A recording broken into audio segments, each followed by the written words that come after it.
It should come to no one's surprise that many people are upset with the way that Adam was handled in RWBY. He went from being a menacing threat to just a flat-out creeper. So it is with this video that I seek to give just a single idea of how Adam's character could have been written to fit within the story of RWBY, and hopefully a way that you enjoy. It's important to note that for this, that while there may be things in previous volumes that I would personally change, I want to keep as much of it intact as possible and instead focus on the future for where Adam's story really takes form.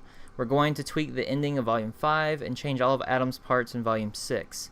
And this is going to have a heavy emphasis on Volume 7, so there's a lot of speculation on what it could be, but I'm very happy with this idea of what Adam's story could have been. Because Adam really went from being this ruthless enemy to this weak nobody in Volume 5.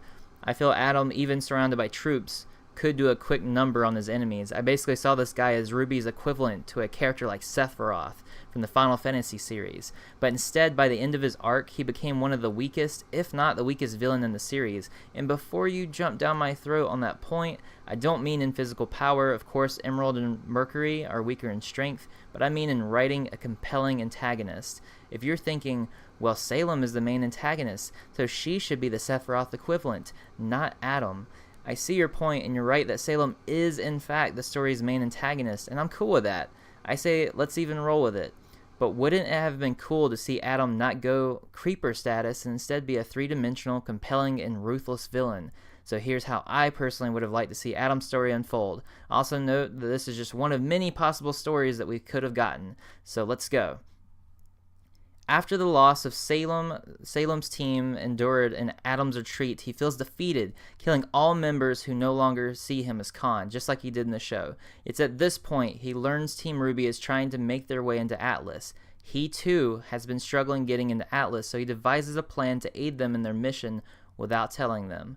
Piece by piece, plan by plan, Adam has set things up to aid them in their journey, even if ultimately it's thanks to RWBY's leadership skills that they prevail in getting them into Atlas. This also would help Adam, considering he could leverage Team RWBY's vast numbers and skills when attempting to get into Atlas. A majority of this volume would be in, you guessed it, Atlas. Weiss would see the cruelty of her father and see how evil her brother has become. She discovers that they have been secretly exploiting Faunus and even children Faunus. Even with Ironwood's good intentions, the shape of Atlas isn't looking so good. Weiss and team go on several heroic quests, such as liberating slaves and aiding travelers from the Grim.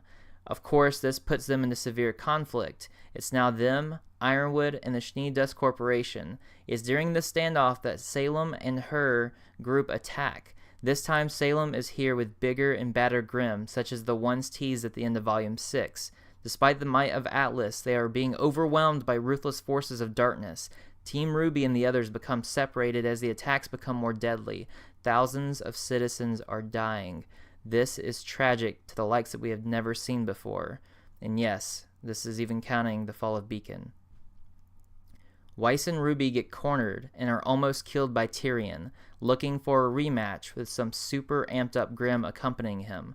Crow shapeshifts and flies around frantically searching for RWBY, hoping he can find her and make sure that she's okay in this dire situation.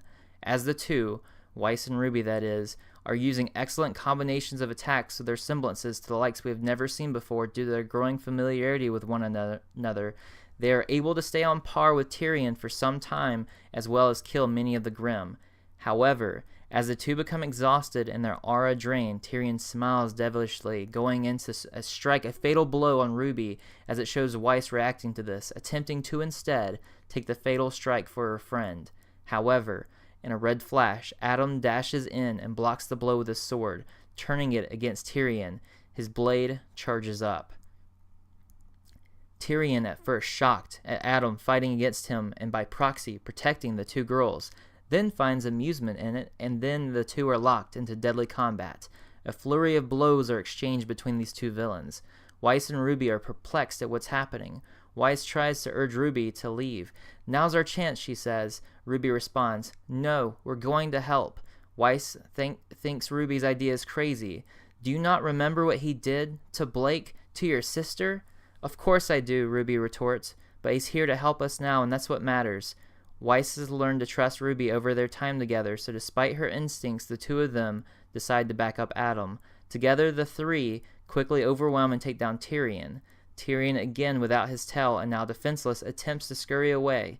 Ruby, seeing Adam's persistence, tells him, "Don't do it." Adam smiles and dashes Tyrion, cutting him in half. The two girls mortified at his brutality. Adam looks back at the girls. "What did you expect from me? I'm a killer after all." He smiles. "Then why help us?" Ruby asks. "Because Salem doesn't want what I want. I thought she would give it to me, but I was wrong. She's not out to just make the humans suffer, but to destroy this world for everyone. I can't let that happen because I'm a part of this world. It's as simple as that." Ruby and Weiss, still stunned at what's happening, agree to leave and go find the others. Ruby insists Adam to come with them, but he claims that he can't because he'll never be one of them, not after what he's done. As Adam goes to leave, the camera shows his mask as he's facing the screen, but before he's able to move, Ruby says, "It's never too late, you know." Adam hesitates for a second, possibly believing the sentiment by Ruby, or perhaps just finding it entertaining. Adam then runs along, killing many more Grimm on his way. Once the dust settles, the aftermath is brutal. Weiss, horrified at what could have become of her family, goes to try to find them.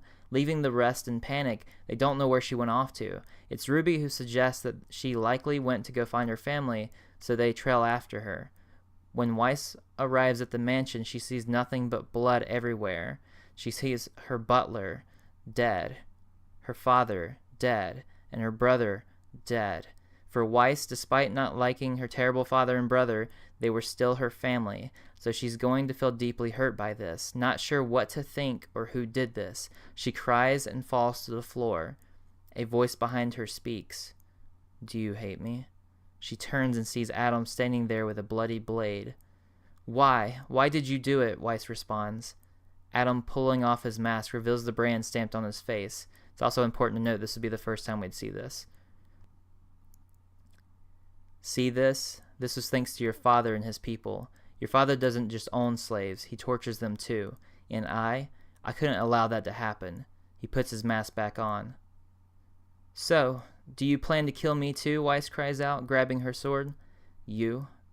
Maybe. Some time ago I would have, but I now see that you're actually good for her. You all are." Weiss, angered, charges and fights Adam with fury never shown before from her, but he doesn't put much effort into it and deflects her attacks. He sidesteps her, causing her to fall, catching herself on the ground in tears, trying her best to stand and fight. Adam speaks. "For what it's worth, I'm not sorry for what I've done. They deserve this, but you don't deserve what you're going through." He then leaves, and Weiss shambles in tears on the floor. It's at this point I can't decide if it's better for the screen to pan out with her alone and crying, or for her friends to come to her aid and help her in this moment. Probably the latter, but I'm a man of enjoying great highs and lows in character arcs. Adam has finally accomplished a major goal of his, killing those in charge of the Schnee Dust Corporation. For this would be Adam's retribution, but to Weiss he clearly did something wrong, awful, and even evil, even if it were against evil people. Now that out of the way, maybe his character roams the world of Remnant for a volume aiding Faunus and faces some interesting conflicting moments. Of course, this show is Ruby and not Adam, so these moments wouldn't be overbearing or overrepresented, just sprinkled in. Moving forward in the story, Weiss would feel conflicted on Adam, but nonetheless want revenge, alongside Blake and Niang. Ruby would want to see the good in him, but ultimately he's an antagonist and he's a bad guy. With this, he would still be great, powerful, and a menacing villain. That doesn't ruin Salem's character in being the ultimate powerful, evil bad guy, or girl that she is. I'd imagine he'd still end up dying in the story, but this time not with him being a pathetic creeper, but instead being a complex and badass villain that we love to hate and hate to love. I hope you enjoyed this take on Adam's story. If you did, be sure to give us a like and subscribe to the channel. We have frequent anime and gaming content. We also have a special Ruby tabletop RPG session uploading, or about to be uploaded onto YouTube, that you will not want to miss. And we're also going to be doing a Ruby live stream, so you'll want to check out our Twitch channel in the description below. As always, thank you so much, and stay awesome.